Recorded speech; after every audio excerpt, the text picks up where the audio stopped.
buen contrato agrario es, como siempre digo, como el seguro del auto. El conflicto es con el seguro nosotros nos cuesta pagarlo, yo lo pagué una fortuna, sí.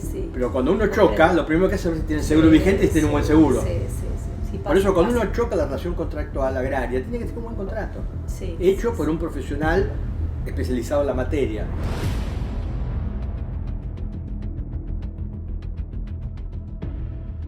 Colega, estamos en el tercer episodio de Juris al Paso y hoy nos visita un colega de vasta trayectoria y muy conocido en el fuero por su especialización y ser especialista en Derecho Agrario. Hoy nos visita el doctor Luis Faciano, les agradecemos su predisposición por estar acá.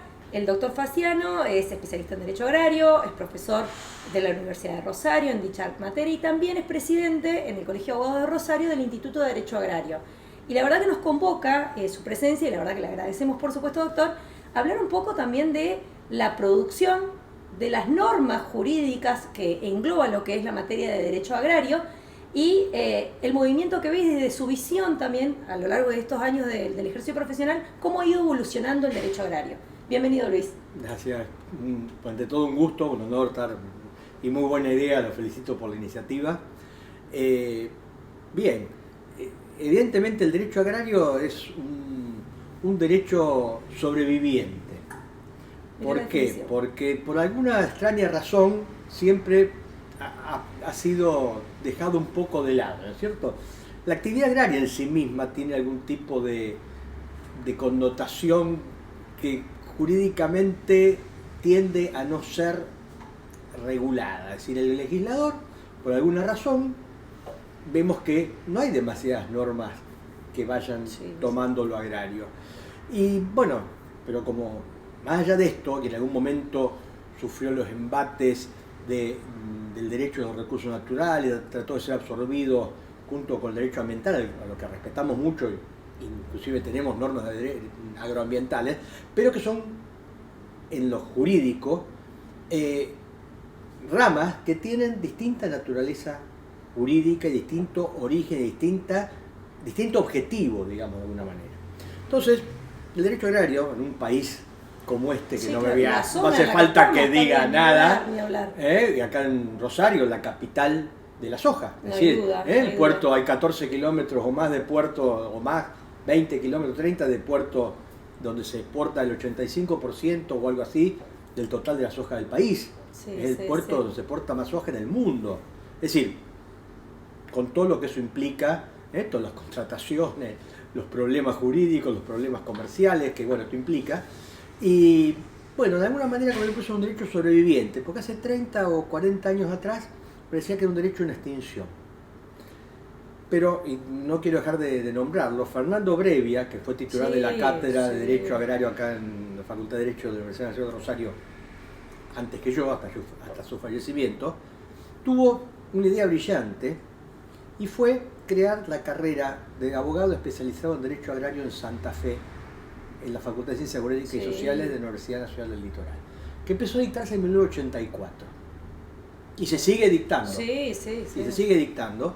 De momento está una corte que termina ahora en junio y el año que viene empieza otra. Y que ha tirado al ruedo una cantidad muy grande de abogados especialistas. Cantidad muy grande de gente interesada, gente que sepa, porque es un tema apasionante, que nos interesa y muy importante, ¿no? Así que entonces yo lo llamo un derecho sobreviviente y cada día en mayor evolución en cuanto al tratamiento, en cuanto a no a la producción de normas, fíjense, sino al estudio del derecho agrario. Y ahí tenemos un montón de cuestiones como para ir charlando, y estoy a tus órdenes para lo que me quieras preguntar. Cuando uno también viene de empresas familiares agropecuarias, digamos, ¿no? La que hoy te está entrevistando viene de sus orígenes, también propio de la costumbre, y ahí hago una rima, digamos, los usos y costumbres en el derecho agrario, ahora que uno está muy cercano, digamos, a lo jurídico, hace también que vea hasta hoy, digamos, 2025 que estamos hablando, de la gran vigencia de los usos y costumbres en la parte del derecho agrario, vos decías hoy recién, me permito tutearte, por supuesto, que vos me decías recién, lo normativo no, es como que no ha avanzado tanto, digamos, sino, por supuesto, la práctica. Vos imaginate que estamos hablando de acá de Rosario, que tiene gran impronta y gran productividad, por supuesto, presencia total, digamos, del sector agropecuario, y sin embargo la normativa no ha acompañado por ahí mucho de esos cambios o de esos impulsos, pero sí los usos y costumbres, ¿no? Como tomar los contratos que se hacían antes, por decirlo, porque así un colega también que se dedica al tema me decía, yo siempre tomo los contratos que hacíamos antes, como que, ¿cuáles eran los que se hacían antes, no? ¿Cuál es la base del Código Civil y Comercial? Hoy, el antiguo código, ¿cuál era la base normativa? Claro, pero vos fíjate que poco, no sé si estoy contradiciéndome con lo que dije antes, pero en la ley que regula la contratación agraria en cuanto a la cesión del uso y goce de los inmuebles, sí, transitorio, ¿no es cierto?, para lo que sería el alquiler agrario, para que el resto de los colegas lo sigan, es una ley del año 1948. Claro. La ley 13.246, cuya última reforma es del año 1980, por la ley 22.298. Yo escribí un libro de contratos agrarios al principio de este siglo, y me llevé la sorpresa de que en Infolec, por ejemplo, no estaba la ley 13.246 como vigente. Figuraba la ley 22.298, que era un artículo que reformaba. Es decir, tanto es así un poco el haberlo dejado de lado. Y la ley 13.246 es una ley de orden público. Claro. Que lo dice, si las normas son orden público. Si yo hago un contrato y en vez de poner 3 años de plazo mínimo, pongo 2. El contrato es por 3 años, porque el orden público de la ley le da ese derecho al arrendatario por el tema de los ciclos biológicos, compensar años buenos y años malos, permitir hacer inversiones que llevan, si yo mejoro el campo, le pongo urea, claro, me dura 3 años, no tendría sentido. Entonces, que eso tiene que ver con la sustentabilidad de la producción. El plazo mínimo tiene que ver con la posibilidad de aquel que arrienda de no tener que sacar hasta el último pedacito de soja de la tierra, arruinarla, sino que justamente ese plazo, y fíjese que esto es orden público, y hay gente que no lo conoce. Claro. Hay gente que no lo conoce. Y afortunadamente el campo, la gente de campo, tiene un muy bajo nivel de conflictividad. Afortunadamente para el campo y desafortunadamente para los abogados. Claro. Pero más allá de eso, que hablando globalmente, porque con tantos años ejerciéndolo, yo tengo un aprecio, digamos, conozco a la gente de campo, claro. con sus defectos y sus virtudes. La gente que trabajo y que va de edad para adelante y que buenas, malas, no sabemos cómo es, todos, que van a decir cuando cae una piedra, la piedra más grande le cayó al campo de ellos, y después cuando le rindió, el campo le rindió el campo de ellos. Pero eso es más allá de la broma. Es folclore nuestro, es ¿no? Es folclore, uso y costumbre. Pero eso es importante, y el tema de la contratación agraria, yo me acuerdo una cosa que me decía Brevia, Faxiano, cuando usted organiza un curso, siempre ponga contratos agrarios, porque es el caballito de batalla nuestra. Claro. Y fíjense, nosotros la Facultad de Derecho acá, la mitad de los alumnos que pasa mismo Santa Fe son del interior. Sí, total. Y yo le aseguro siempre a mis alumnos, ustedes cuando estén en su estudio, dentro de 10 años, se van a acordar de mí cuando yo les diga, van a tener asuntos de contrato agrario, cuestiones agrarias, sucesorias agrarios. Gente que la gente no conoce. Y gran laburo nuestro ahí, ¿no? Gran laburo para hacer nuestro también, porque esto yo creo que también, como vos recién marcabas, ¿no? Los del interior, los que venimos del interior, siempre observamos, y hoy con más razón, la informalidad que también sigue existiendo en el rubro, ¿no? Por ahí uno lo visualiza un poco más, propio de donde uno se desenvuelve, en la actividad ganadera, ¿no? Pero también, obvio que pasan los contratos de depósito en granos, ni hablar, pero, por ejemplo, ¿a qué le atribuís esta gran informalidad que sigue existiendo en algunas localidades, digamos, más que otros, sobre todo los dueños de empresas agropecuarias pequeñas, ¿no? Estoy hablando de una pyme, ¿no? Algo más tradicional, el productor tradicional, digamos, ¿no? El productor ganadero, en este caso tradicional. ¿A qué le atribuís vos esta informalidad que suele haber en los contratos, que es re importante? Que los abogados incluso lo sepamos, ni hablar. Sí, justamente los usos y costumbres, porque muchas veces no hablemos de las ventas en negro. No. Hablamos de las ventas pactan, bueno, tanto, 2.000 pesos el kilo, 2024, pesan, le dan el certificado a la guía y está en el aire. Después, obviamente, tienen que facturarse, pero digamos, el contrato en ese momento se hace verbalmente. En ese momento no firma, el animal se cargó y se fue en el camión. Sí, sí. Y el 95% de los casos se cumple. Sí, sí. Pero hay un elemento, cuando yo, digamos, empecé a ejercer la profesión, la informalidad en los contratos de los campos con destino agrícola era mucho mayor. La gente alquilaba de palabra. Tranquilo. Entonces uno le decía, yo al campo decía, don José, ¿usted tiene contrato en el campo? No, yo no tengo contrato. Ah, ¿lo trabaja usted? No, se lo alquilo a Juan. Sí, a Juan. Sí. Ah, pero usted se tiene el contrato era verbal, no es que no existiera, el contrato es verbal, eso que lo entiende la gente. El contrato es verbal. La idiosincrasia también, la confianza, ¿no? Pero el problema es cuando se plantea el conflicto. Sí, obvio, mientras no hay conflicto va todo bien. Sí. La cuestión es cuando tienen que venir a buscar al abogado, tiene que ir Marco para acá porque están los tribunales enfrente, tienen que un tercero dirimir el problema. El juez ya tiene la ley, la 13246, su modificatoria, que es lo que le da la cobertura jurídica. Entonces de ahí la importancia, porque un buen contrato agrario es, como siempre digo, como el seguro del auto. La gente primero se encontró, no, porque tengo que pagar, qué sé yo, lo impositivo. Y va y copia un contrato viejo, que por ahí uno cuando vienen con el problema, yo frunzo la cara porque dice cualquier cosa arriba con respecto a lo que dice abajo. Comprendo. Pero el tema es cuando es el conflicto con el seguro. El seguro nosotros nos cuesta pagarlo. Yo lo pagué una fortuna, pero cuando uno choca, lo primero que hace es si tiene seguro vigente y si tiene un buen seguro.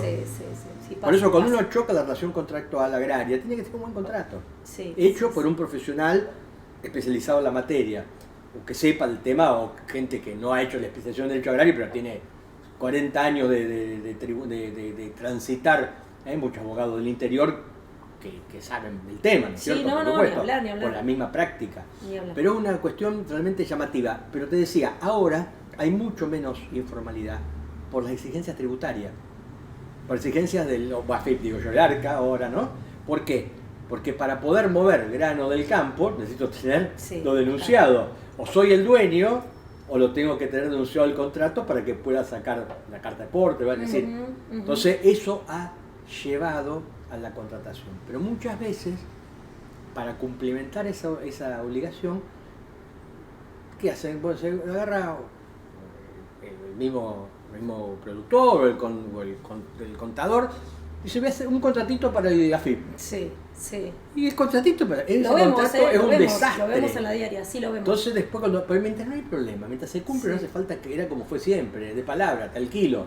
Las cuestiones es cuando hay un problema, cuando hay un conflicto, y ahí surge la ley. Y la ley tiene muchas facetas, plazo mínimo, el tema de cómo se renueva el contrato, el plazo mínimo del segundo contrato. Y fíjense qué cosa, en este periodo, en este momento de desregulación económica, el DNU 70 del 2023, famoso, que reguló todo el tema del plazo, los alquileres, la forma, no es aplicable al contrato agrario, que siguen teniendo la norma de orden público, el plazo mínimo de 3 años. Es como un pequeño reducto ahí, que sigue teniendo la necesidad de tener una contratación acorde.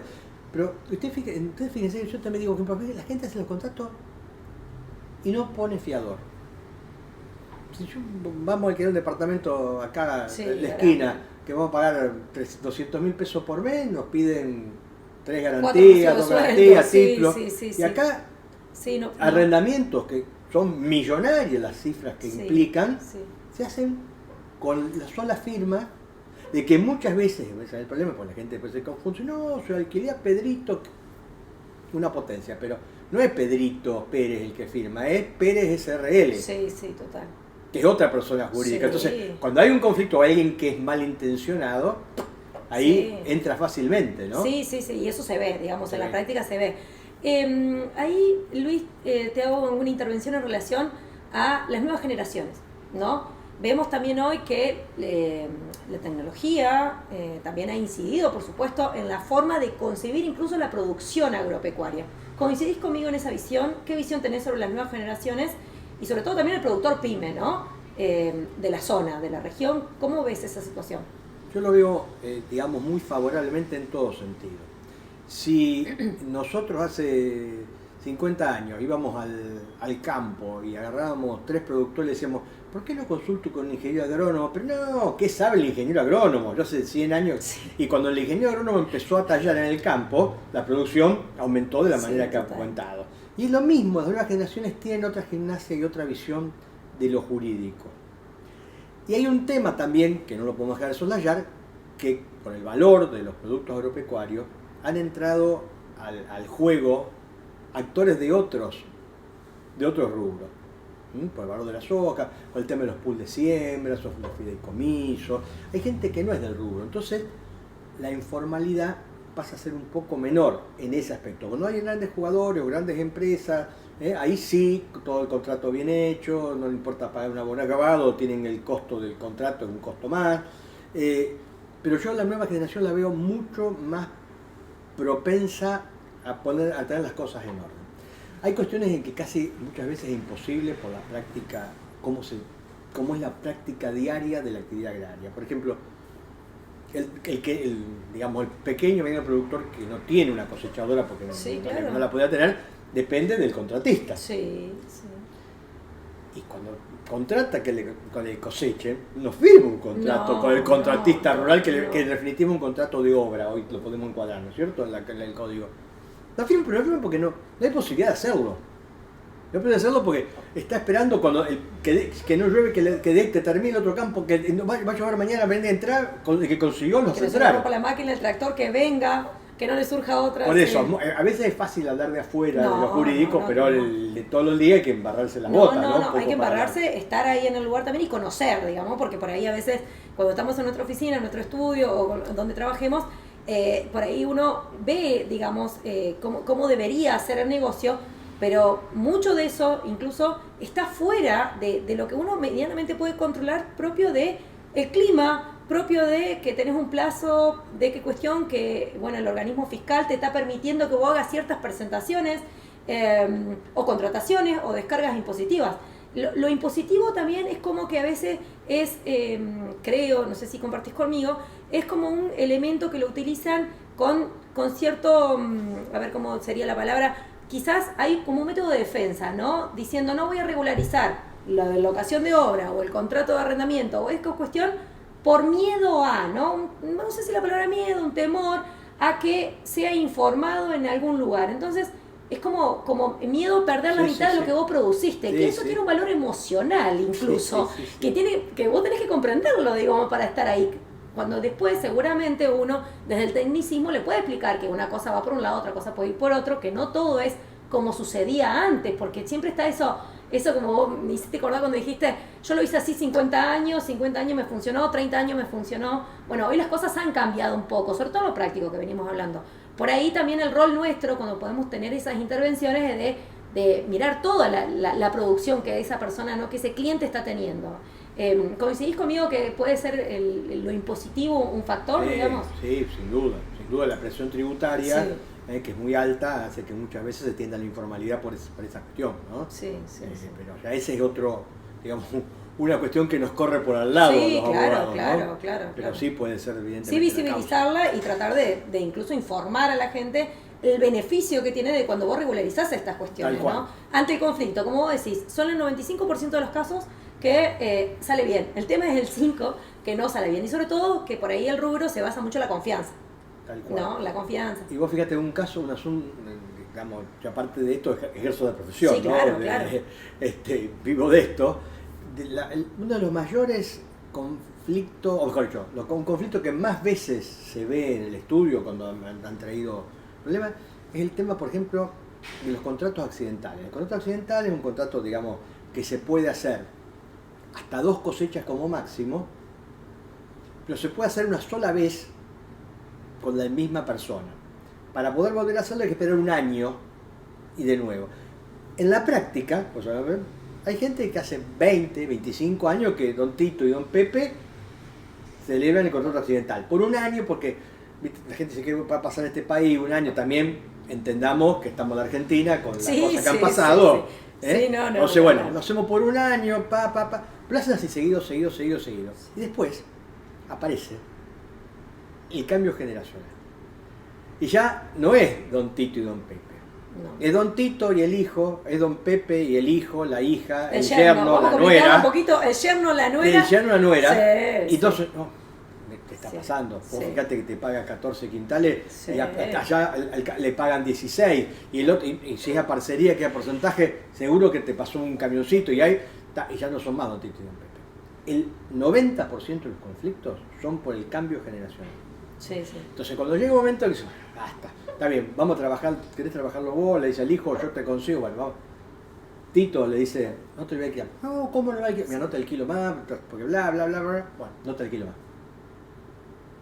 Tito va al abogado del pueblo y dice, no, vos te contrataron 3 años por lo menos. Y ahí viene el conflicto. Ese es el 80% de los conflictos que yo he visto en el campo. Ese tema de la contratación, claro, mientras no pasa nada, porque el AFIP y el ARCA no le va a decir nada que si un contrato accidental, no le interesa esa cuestión. Le interesa que esté en la relación jurídica y que tenga la tenencia del predio para poder justificar que vende el grano. La AFIP no le dice nada. El problema es cuando se arma, como te decía antes, el conflicto. Y ahí, ya está. Entonces viene el conflicto, entonces le mando la carta de documento, entonces me vienen a ver a mí. ¿Cómo puede ser? No, te toca ver. Y ahí negocia. La fortuna siempre es bueno, uno que ya tiene más años de lo que quisiera en la profesión, digamos, del otro lado generalmente se encuentra con un colega, si el colega es razonable, uno termina llegando a un acuerdo que es lo mejor que puede hacer a ambas partes. Sí, ¿cierto? sobre todo por la cercanía que hay en estos contratantes, porque hay una cuestión de años, de vecindad, se juegan mucho las emociones. Hablábamos con un colega el otro día, las emociones acá están muy a flor de piel, porque la mayoría, estamos hablando ¿no? de lo que es pyme, ¿no? La mayoría se conocen. La mayoría se conocen o vienen referenciados por alguien de mucha confianza, porque alguien no te va a prestar tu campo, ni te lo va a alquilar, ni te lo o te va a hacer un contrato de palabras, si no tiene una cierta confianza, que hace la veracidad de tu palabra, ¿no? Eso es importante. Luis, ya que nos estamos acercando al final, hay un desafío, creo que los abogados también tenemos, es en relación a el mix o la creación o la inventiva nuestra puesta en juego con el tema industrial, ¿no? El agroindustrial. ¿Qué me puedes decir al respecto en relación a las contrataciones? ¿Qué tendríamos que revisar, rever, prestar mucha atención, digamos? Yo veo, digamos, mirando, nosotros tenemos un grupo de profesores de derecho agrario que tenemos una organización internacional que se llama UMAU, que hacemos un congreso cada 2 años. El año pasado fue en Belén, Brasil, ahora el próximo en Italia.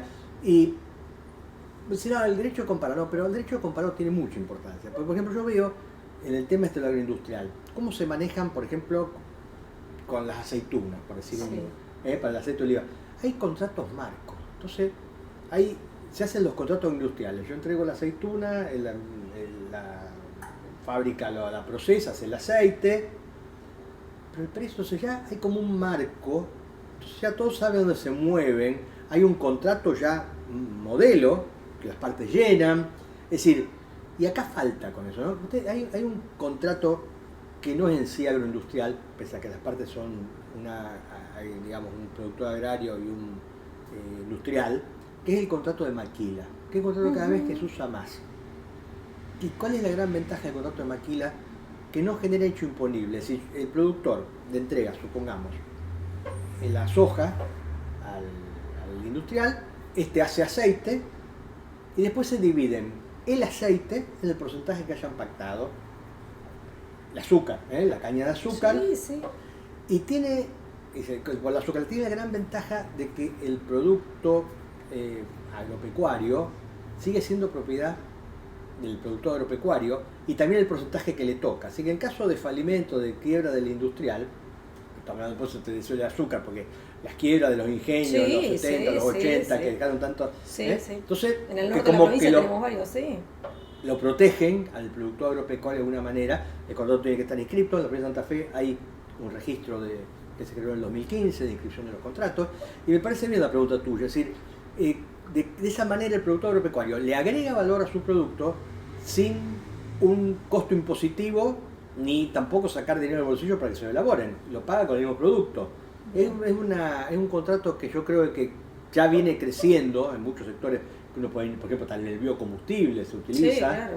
hay un montón de elementos, es decir, que la gente que está en la producción lo utiliza mucho, pero yo creo que se va a ir utilizando cada vez más, ¿no? Es un contrato muy interesante y creo que es importante el agregar el valor por parte del productor agropecuario a su mismo producto, es decir, valga la redundancia, porque de esa manera está obteniendo ese plus que se lo lleva a otro, lo puede disfrutar por lo menos gran parte de él, ¿no? Sí, no, clarísimo. Luis, siempre cuando terminamos algunas de nuestras charlas, te pedimos al entrevistado alguna sugerencia que nos puedas dejar para los abogados que estén especializándose, quieran inmiscuirse en lo que es la cuestión agraria, o le toque, ¿por qué no?, una situación de un contrato agrario, de una relación agropecuaria. ¿Qué nos podría sugerir? Yo lo que digo es que hay que perfeccionarse, ¿no es cierto? Siempre. Uno siempre, yo digo a los alumnos de la facultad, en la facultad uno aprende, pero no cuando viene un asunto tiene que estudiarlo, salvo que se haga una cosa que uno haga todos los días. Y eso implica perfeccionamiento. Hay que perfeccionarse, es la carrera esta de especialización en Derecho Agrario de Santa Fe, o cualquier otro tema, pero estudiar y estar, ¿cómo les puedo decir?, un poco más adelante de lo que es no solamente lo que quedarnos con la legislación. Acá se necesita gente que haga proyectos de ley, que conozca el tema, porque si le dejamos al legislador, que tal vez en su vida pisó un campo, Sí, que haga la ley, sí, claro. vamos a estar. Entonces, y yo tengo la suerte de decir que, bueno, en el posgrado Santa Fe, que en este momento yo soy el director, hay gente que ha salido de ahí, que hoy son diputados, hay diputados en Uruguay que han hecho la carrera con los otros, es decir, la formación. Yo creo que el secreto de esto es formarse y no creérsela, sino que siempre hay que seguir estudiando. Gracias, Luis, por acompañarnos. Al contrario, gracias a ustedes y gracias por escucharnos. Por favor, merece. Un gusto, un placer. Colegas, nos vemos la próxima en otro episodio de Juris al Paso.